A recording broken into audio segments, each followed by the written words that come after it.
أعوذ بالله من الشيطان الرجيم بسم الله الرحمن الرحيم وقال الذين أشركوا لو شاء الله ما عبدنا من دونه من شيء نحن ولا آباؤنا ولا حرمنا من دونه من شيء وقال اور کہا الذین ان لوگوں نے اشرکوا جنہوں نے شرک کیا لو شاء اللہ اگر چاہتا اللہ تعالی ما عبدنا تو نہ ہم عبادت کرتے من دونہ اس کے علاوہ من شیء کسی بھی چیز کی نحنو ہم ولا آباؤنا اور نہ ہمارے آباء و اجداد ولا حرمنا اور نہ ہم حرام کرتے من دونہ اس کے علاوہ من شیء کسی بھی چیز کو. گزشتہ آیات مبارکہ میں ہم نے پڑھا ہے کہ اللہ سبحانہ و تعالی نے مشرکین کے شرک کی بعض شکلوں کو بیان کیا ہے. فلاں شرک کرتے فلاں شرک کرتے باوجود اس کے کہ وہ اللہ تعالیٰ کو خالق مانتے تھے, کائنات کی ساری چیزوں کا کنٹرول اور اختیار اللہ کے ہاتھ میں اس کو تسلیم کرتے, لیکن جب اپنی باری آتی کہ ہم نے اللہ کی عبادت کرنی ہے تو وہ پھر اللہ تعالیٰ کے ساتھ شرک کرنا شروع کر دیتے. جب ان سے بات ہوتی تو وہ یہ بہت بڑی دلیل بیان کرتے, کہتے دیکھو کائنات میں کوئی بندہ بھی اللہ کے حکم کے بغیر حرکت نہیں نہ کر سکتا, تو ہم شرک کر رہے ہیں تو اللہ چاہتا ہے تو ہم شرک کرتے ہیں نا. تو گویا کہ انہوں نے اپنے برے عمل کو اللہ سبحانہ و تعالی پر لگا دیا, اللہ کی طرف منسوب کر دیا. اور یہ بڑی عجیب قسم کی دلیل ہے کہ کوئی بندہ غلط کام کرے اور اپنے اس غلط کام پر اللہ سبحانہ و تعالی کو ذمہ دار ٹھہرا دے. اللہ نے چاہا تو ایسا ہو گیا, بس یہ اللہ کی مرضی ہے. ہمارے ہاں بھی اس قسم کی بات چیزیں چلتی ہیں کہ جب ہمارا نقصان ہوتا ہے نا تو ہم کہتے ہیں بس یہ اللہ کی مرضی, بس یہ اللہ کا فیصلہ ہے. لیکن جب اچھے اچھے کام ہوتے ہیں تو پھر اللہ سبحانہ و تعالی کی طرف ہم اس کو منسوب نہیں کرتے. پہلی بات تو یہ سمجھ لیجئے, ایک ہوتی ہے مشیت اور دوسری ہوتی ہے رضا. اللہ تعالیٰ کی مشیت کے مطابق ساری کائنات کا نظام چل رہا ہے, ٹھیک ہے نا. یہ سورج کا نکلنا, یہ غروب ہونا, یہ ہواؤں کا چلنا, یہ فضائیں, یہ آسمان, یہ زمین, جتنی مخلوقات ہیں یہ سارا نظام اللہ کی مشیت کے مطابق چل رہا ہے. لیکن یہ ضروری نہیں ہے کہ اللہ کی مشیت کے مطابق ہونے والے کام سے اللہ راضی بھی ہو. جیسے اور اللہ تعالیٰ کی رضا میں بڑا فرق ہے, تو اللہ سبحانہ و تعالیٰ کی رضا کو دیکھنا چاہیے. دوسری بات یہ ہے کہ اگر وہ اس کو دل سے مانتے ہوتے نا کہ اگر اللہ چاہتا تو پھر وہ کبھی بھی ایسے کام نہ کرتے جن سے اللہ ناراض ہوتا ہے, کیونکہ اللہ چاہتا ہے میرے بندے اچھے کام ہی کریں. اللہ سبحانہ و تعالیٰ قطعاً یہ نہیں چاہتا کہ میرے بندے غلط کام کریں. اور اگلی بات یہ ہے کہ اگر اللہ تعالیٰ کو ان کا یہ فعل شرک والا پسند ہوتا, یہ اللہ سبحانہ و تعالیٰ اس سے راضی ہوتا, تو اللہ کبھی بھی اپنے رسول پیغمبر نہ بھیجتا نہ ان پر کتابیں اتارتا. رسول کیوں بھیجے؟ کیونکہ ان کا یہ عمل اللہ کو پسند نہیں تھا, اس لیے اللہ نے رسول بھیجے تاکہ میرے رسول جا کر ان کو بتائیں بھئی جو کام تم کر رہے ہو اللہ کو تمہارے یہ کام پسند نہیں ہے. ٹھیک ہے نا. اللہ تعالیٰ کی رضا تو اور کاموں کے اندر ہے, پھر اللہ نے کتابیں بھی اتاری تاکہ ان کی اصلاح ہو جائے. اور آخری بات اس حوالے سے بڑی دلچسپ ہے کہ امام ابن تیمیہ رحمہ اللہ تعالی اور دیگر نے بیان کیا. وہ کہتے ہیں کہ اس قسم کی باتوں پر مشرکین نے اللہ تعالیٰ کا نام لے لیا کہ اگر اللہ چاہتا تو ہم اللہ کے علاوہ کسی کی عبادت ہی نہ کرتے, نہ ہم کرتے نہ ہمارے بڑے کرتے. اس کا مطلب ہے کہ اللہ کی مشیت ہے, اللہ چاہتا ہے کہ ہم یہ کریں تو ہم کر رہے ہیں نا. ہم نے جو یہ چیزیں حرام ٹھہرا رکھی ہیں, کئی قسم کے جانور انہوں نے حرام ٹھہرا دیے تھے جن کا ذکر سورۃ الانعام میں ہے. ما جعل اللہ من بحیرة ولا سائبة ولا وصیلة ولا حامل. یہ مختلف قسم کے جانور ہیں، خود ساختہ انہوں نے بنا رکھی تھی چیزیں. یہ اونٹنی ہے، یہ حاملہ ہے، یہ اگر مادہ کو جنم دے گی تو اس کی تفصیلات یہ ہوں گی. ہمارے مذکروں کے لیے تو حلال ہوگی، ہماری مؤنث کے لیے حرام ہوگی. ٹھیک ہے نا، مردوں کے لیے جناب ان کا کھانا حلال ہوگا، عورتوں کے لیے حرام ہوگا. اس قسم کی چیزیں، یہ فلاں اونٹنی ہے، اس نے لگاتار اتنے بچوں کو جنم دے دیا ہے، لہذا اس کی پشت کے اوپر ہم سواری نہیں کر سکتے، یا ہم جو ہے نا اس کو اپنے استعمال میں نہیں لا سکتے. یہ اونٹ ہے، اس کے ذریعے کئی اونٹنیوں کو جفتی کروایا گیا ہے، لہذا اب یہ اونٹ بڑا متبرک ہو گیا ہے. اب یہ فلاں بت کے نام پہ اپنے وقف کر دیں. تو یہ خود ساختہ انہوں نے بہت سارے جانور حرام کر رکھے تھے. تو کہنے لگے کہ اگر اللہ چاہتا تو ہم ایسا بھی نہ کرتے. تو امام ابن تیمیہ رحمہ اللہ تعالی اور دیگر ائمہ نے بڑی خوبصورت بات کی ہے. انہوں نے کہا یہ دلیل جو ہے نا بالکل عقل سے آ رہی ہے. ہر عقل مند آدمی سمجھتا ہے کہ جو کچھ بھی ہو رہا ہے وہ کسی بھی مذہب کا ہو آدمی، جو کچھ بھی ہوتا ہے وہ اللہ کی مشیت سے ہی ہوتا ہے، لیکن اللہ سبحانہ و تعالیٰ کی رضا اس میں نہیں ہے.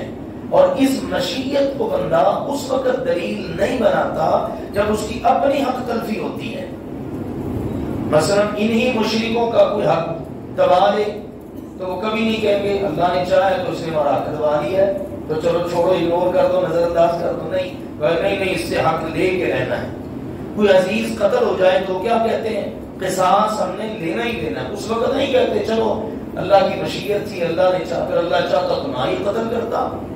تو اس قسم کی بڑی خوبصورت دلیل ہے کہ اسی طرح ہم اپنی زندگی میں دیکھیں کہ جب ہم کھاتے ہیں، ہم پیتے ہیں، ہم کیوں نہیں ایسا کرتے کہ ہم بالکل ہاتھ پہ ہاتھ دھر کے بیٹھ جاؤ اور کہیں کہ اگر اللہ چاہے گا تو ہمیں کھانے پینے کو خود ہی مل جائے گا، ہمیں کیا ضرورت ہے. اسی لیے دیگر بعض ائمہ نے بڑی خوبصورت باتیں اس حوالے سے درج کی ہیں. وہ کہتے ہیں اگر آپ نے سردی کے موسم کے اندر تپش لینی ہے تو آپ کیا کریں گے؟ آگ جلائیں گے. آگ جلے گی تو آپ کو تپش ملے گی نا. ٹھیک ہے نا، آپ کہیں گے کہ سردی لگتی ہے تو لگتی رہے، اگر اللہ چاہے گا تو نہیں لگے گی. تو اس قسم کی دلیلیں جو ہے نا وہ لوگ بیان کر کے اپنے غلط عقائد اور نظریات ان کے اوپر اپنے آپ کو تسلی دینے کی کوشش کرتے ہیں. آج بھی آپ دیکھ لیں ایسے معاملات ہوتے ہیں. کوئی بندہ اگر مثال ہے نماز نہیں پڑھتا تو کہتے ہیں اللہ کی مرضی میں نماز نہیں پڑھتا، جب اللہ توفیق دے گا تو میں نماز پڑھنا شروع کر دوں گا. اس قسم کی دلیلیں لوگ دیتے ہیں. تو ان کو سمجھ لینا چاہیے کہ اللہ تعالیٰ کی قطعاً یہ رضا نہیں ہے. اللہ تعالیٰ کی مشیت کو بہانہ بنا کر ہمیں غلط کام، برے کام، گناہ کے کام نہیں کرنے چاہیے. قرآن کی آیت سورۃ النحل کی آیت نمبر 35 ہمیں یہ بتا رہی ہے کہ یہ دلیل توحید والوں کی نہیں ہے، اللہ کو ماننے والوں کی نہیں ہے، بلکہ یہ اللہ کے ساتھ شرک کرنے والوں کی ہے. انہوں نے کہا تھا اگر اللہ چاہتا تو ہم اس کے علاوہ کسی کی عبادت ہی نہ کرتے، نہ ہم کرتے نہ ہمارے بڑے کرتے. ہم کیوں کر رہے ہیں؟ ہمارے بڑوں نے کیوں کی اللہ کے علاوہ اوروں کی عبادت؟ اس کا مطلب ہے کہ اللہ کی مرضی ہے تو ہم نے کی نا. تم ہی کہتے ہو کہ اللہ کے حکم کے بغیر پتہ بھی حرکت نہیں کرتا، تو ہم اتنا بڑا شرک تمہاری نگاہ میں کر رہے ہیں تو اللہ کی مشیت کے بغیر ہی کر رہے ہیں. یہ تھی ان کی دلیل. پھر کہا کہ نہ ہم اس کے علاوہ یعنی اللہ کے علاوہ کسی کے پاس ہم اختیار ہی نہ چھوڑتے کہ ہم جناب کسی چیز کو حرام کریں. ہم نے اگر کوئی چیزیں حرام کی ہیں یا ہمارے بڑوں نے حرام کی ہیں، اس کا مطلب ہے اللہ چاہتا تھا تو ہم نے کی ہے نا، معاذ اللہ. تو یہ انہوں نے دلیل دی. اللہ نے جواب دیا بڑے خوبصورت انداز میں. فرمایا کذالک، اسی طرح، فعل کیا، الذین، ان لوگوں نے، من قبلہم، جو ان سے پہلے تھے. یہ کوئی نئی بات نہیں آج جو محمد مصطفیٰ صلی اللہ علیہ وسلم کو پیش آ رہی ہے. ان سے پہلے بھی جتنے انبیاء گزرے ہیں انہوں نے جب اپنی امتوں کو دعوت دی تو نہ ماننے والوں نے ایسی دلیل پیش کی، اپنے رسول کو ایسی ہی بات کی. جناب دیکھو تم ہی دعوت دے رہے ہو نا، تم ہی بتا رہے ہو نا سب کچھ اللہ نے پیدا کیا ہے، سارا نظام اللہ کے حکم سے چل رہا ہے، تو ہم جو شرک کر رہے ہیں کہ اللہ کی مشیت اور حکم کے بغیر ہی کر رہے ہیں. تو اللہ نے کہا یہ پہلے والوں نے بھی بات کی ہے. تو یہ اس بات کی بھی دلیل ہے. پیچھے جو گزرا ہے نا جب ان سے کہا جاتا ہمیں کیا نازل کیا ہے تمہارے رب نے، تو کہنے لگے اساطیر الاولین، پہلے لوگوں کے قصے کہانیاں. یہ ان کا جواب تھا۔ اللہ نے کہا کہ پہلے لوگوں کی باتیں تو تم کرتے ہو، پہلے لوگوں والی حرکتیں تو تم کر رہے ہو نا، جو پہلے والے لوگوں نے اپنے نبیوں کو جواب دیا وہی تم اپنے نبی کو جواب دے رہے ہو۔ ایک بات تو یہ ہے۔ دوسری یہ ہے فَهَلْ عَلَى الرُّسُلِ، بس نہیں ہے رسولوں پر، الا مگر البلاغ المبین، کھلم کھلا پہنچا دینا۔ ہمارے رسولوں کا کام یہ ہے کہ تم تک ہمارا پیغام واضح طور پر پہنچا دیں۔ پہلی بات یہ ہے کہ رسولوں کا کام منوانا نہیں ہے، تم جیسی مرضی دلیلیں لے آؤ رسول کے مقابلے میں، جتنی مرضی رسول کے مقابلے میں باتیں کر لو، رسول کا کام یہ نہیں ہے تمہاری ہر بات کا جواب دیتا پھرے، تمہیں مطمئن کرنے کی کوشش کرے، تمہیں رائے راست پر لانے کی کوشش کرے، نہیں، اس کا کام ہے اللہ کا پیغام پہنچا دینا۔ پیغام بر جو ہوتا ہے نا، جس نے اس کو بھیجا ہوتا ہے، اس کی ذمہ داری بس اتنی ہے کہ اس نے پیغام پہنچانا ہے، باقی جس نے پہنچایا ہے وہ جانے اور جن کو پہنچایا ہے وہ جانے۔ تو میں تو تم تک پیغام پہنچانے آیا ہوں، اللہ نے اپنے رسول کے ذریعے کہلوا دیا، ہم کو بتا دو کہ ہمارا کام تو یہ ہے رسولوں کا کہ تم تک اللہ تعالیٰ کا پیغام واضح طور پر پہنچا دیں۔ اور دوسری بات یہ ہے کہ اگر تمہاری یہ روش ٹھیک ہوتی نا تو اللہ کو اپنے رسول بھیج کر تمہیں اس سے منع کرنے کی ضرورت ہی کوئی نہیں تھی، کہ تم پہلے ہی ٹھیک چل رہے ہو، اللہ تمہارے کاموں سے خوش ہے، تو پھر اللہ نے رسول کیوں بھیجنے تھے؟ اللہ نے رسول بھیجے اس لیے تاکہ وہ تمہیں بتائیں کہ بھئی اللہ کا پیغام یہ ہے، تم یہ جو کر رہے ہو یہ بالکل غلط ہے، یہ شرک اللہ سبحانہ و تعالیٰ کو گوارا نہیں ہے، خود سے چیزوں کو حلال حرام کر لینا یہ بھی تمہارا کام نہیں ہے، یہ اللہ کا کام ہے۔ پھر اللہ تعالیٰ نے تاکیدی ذکر کرتے ہوئے فرمایا، بلکہ قسمی انداز میں کہا، اور لقد، البتہ تحقیق، یہ جو لام ہے یہ بھی تاکید کے لیے آتا ہے، قد بھی تاکید کے لیے آتا ہے۔ اگر یہ اکٹھے ہو جائے نا تو عربی گرامر کا اصول قسم کا معنی دیتا ہے، قسمیہ بات ہے۔ بعثنا، ہم نے بھیجا، فی کل امت، ہر امت میں، رسولا، ایک رسول، ہر امت میں رسول بھیجا ہم نے۔ کائنات میں کوئی امت ایسے نہیں گزری کہ جس کی طرف رسول نہ آیا ہو۔ تو اس سے معلوم ہوا ہر امت کی طرف اللہ کے رسول آئے۔ نوح علیہ السلام کی امت تھی، دیگر انبیاء کی امتیں تھیں، اور آخری امت کون سی ہے؟ محمد رسول اللہ صلی اللہ علیہ وسلم کی امت، ہم لوگ۔ اب ہمارے پاس محمد صلی اللہ علیہ وسلم کے بعد کوئی نبی رسول قیامت تک نہیں آ سکتا، کیونکہ امت ہی ایک ہے، یا تو نئی امت آئے نہ پھر نیا رسول بھی آ جائے۔ تو جتنے بھی اللہ کے رسول صلی اللہ علیہ وسلم کے بعد جیسے بھی رنگ میں رسول آئے، دعوے کیے انہوں نے، وہ سارے کے سارے کذاب تھے، دجال تھے، ٹھیک ہے نا، وہ رسول نبی نہیں ہے کسی بھی رنگ میں ہو۔ جیسے کہ مرزا غلام محمد قادیانی ہے، ہمارے ایریے میں اس کا بڑا ایک غلغلہ ہے اور لوگ بڑی تعداد میں اس کے مذہب کو قبول کرتے ہیں۔ بات قرآن پاک کے دلائل سے یہ سمجھ لینی چاہیے، سب سے پہلے تو یہ دیکھنا ہے کہ کیا کوئی نئی امت دنیا میں وجود میں آئی ہے؟ جب کوئی نئی امت دنیا میں وجود میں ہی نہیں آئی تو پھر نئے رسول کی ضرورت کہاں سے ہے؟ اس لیے رسول اکرم صلی اللہ علیہ وسلم نے فرما دیا تھا، میرے بعد کوئی نبی نہیں ہے اور تمہارے بعد کوئی امت نہیں ہے، ٹھیک ہے نا، لا نبی بعدی ولا امت بعدکم، اب میرے بعد کوئی نبی نہیں ہے، تمہارے بعد کوئی امت نہیں ہے۔ تو نبوت اور رسالت کی بات تو تب کریں نا جب پہلی بات کو حل کریں کہ بھئی تو امت تو لاؤ نا، جس امت کو ضرورت ہو نبی رسول کی۔ دیکھو بات کا مرحلہ ہے کہ نبی اور رسول، اس کی عظمت کیا ہوتی ہے، اس کی صفات کیا ہوتی ہے۔ تو اللہ نے کہا ہم نے ہر امت میں اپنا رسول بھیجا اور اس رسول نے آ کے پیغام دیا، ان کے اعبدوا اللہ، اللہ کی عبادت کرو، واجتنبوا، اور بچ جاؤ، پرہیز کرو، الطاغوت، طاغوت سے۔ طاغوت طغیانی اسی سے ہے، جس وقت پانی جو ہے اپنی حدوں سے باہر نکلتا ہے تو کہتے ہیں طغیانی آ گئی ہے، ٹھیک ہے نا۔ طاغوت کیا ہے؟ جو شخص اپنی حد سے، اپنے لیمٹ سے باہر نکل جائے، ٹھیک ہے نا۔ اسی لیے کہا جاتا ہے کہ جھوٹ، یہ شیطان، چونکہ شیطان سب سے پہلے اپنی حد سے باہر نکلا ہے نا، اللہ تعالیٰ نے اس کو حکم دیا کہ آدم علیہ السلام کو سجدہ کرے، وہ اپنی حد سے ہی باہر نکل گیا، تو سب سے بڑا طاغوت ہے شیطان۔ پھر ہر جھوٹ بولنے والا وہ بھی طاغوت کے زمرے میں آتا ہے. پھر اسی طرح سے ظالم سفاک حکمران وہ بھی طاغوت کے زمرے میں آتا ہے. پھر سب سے پیاری بات ائمہ دین نے یہ فرمائی ہے کہ جو شخص اپنی عبادت کروائے، اپنا حکم منوائے اور پھر اس پر خوش ہوتا ہے کہ میں نے اللہ کے حکم کے مقابلے میں اپنی بات منوا لی، اللہ تعالیٰ کی عبادت کے مقابلے میں اپنی عبادت کروا لی، اب جو اس پر خوش ہوتا ہے نا وہ طاغوت ہے.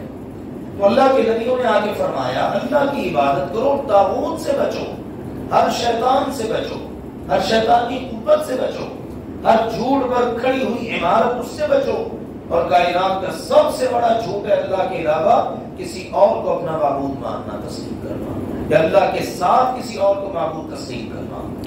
تو اللہ تعالیٰ نے فرمایا جب میرے رسولوں نے آ کے میرا پیغام پہنچایا نا، فَمِنْهُمْ بس ان امتوں میں سے من کچھ خوش نصیب ایسے تھے حد اللہ جنہیں اللہ نے ہدایت دے دی، جنہوں نے اس حق کو سنا، اس پر غور کیا، توجہ کی، اللہ نے ان کے لیے ہدایت کے راستے کھول دیے.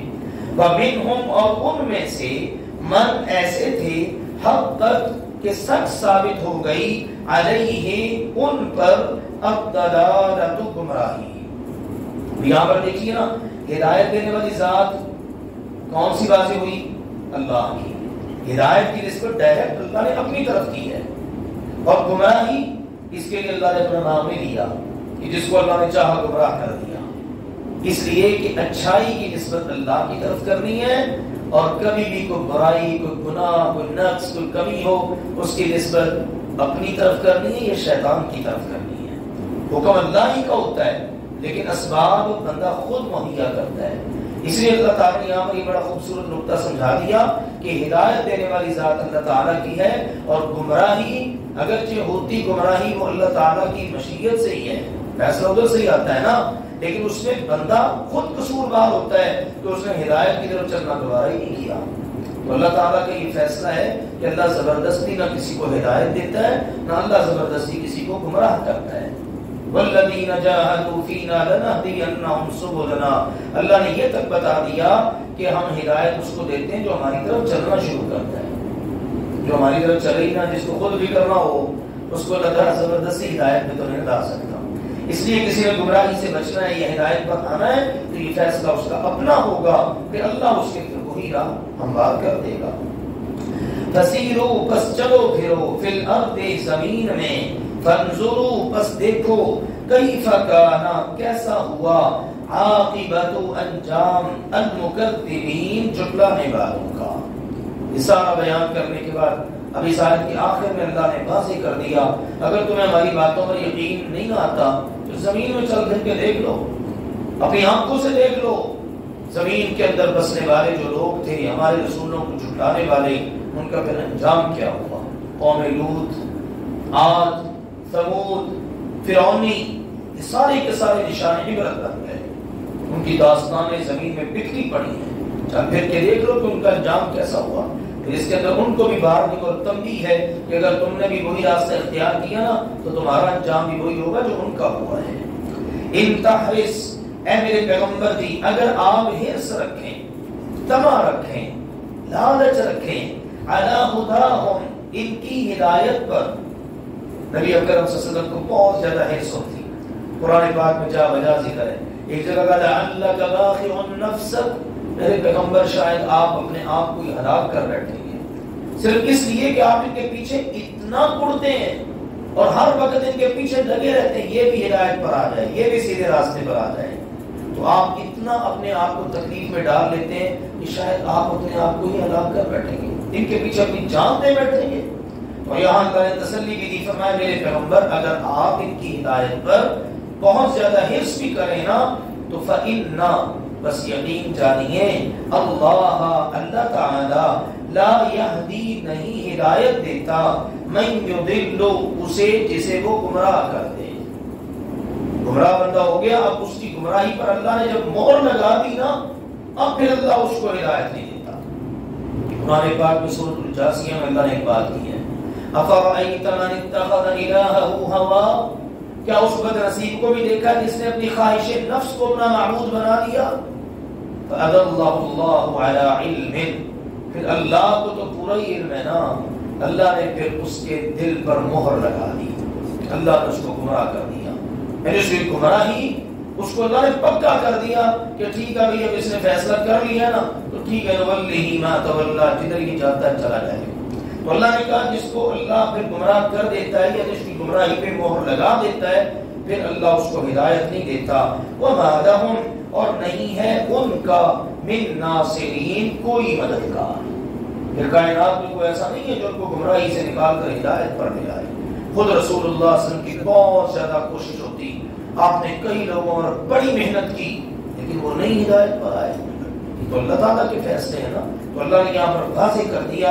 اب اس سے یہ بات بھی پتہ چلتی ہے کہ ہوتا وہی ہے جو اللہ چاہتا ہے، مختار کل وہ ہے، ہر چیز کا اختیار اس کے پاس ہے۔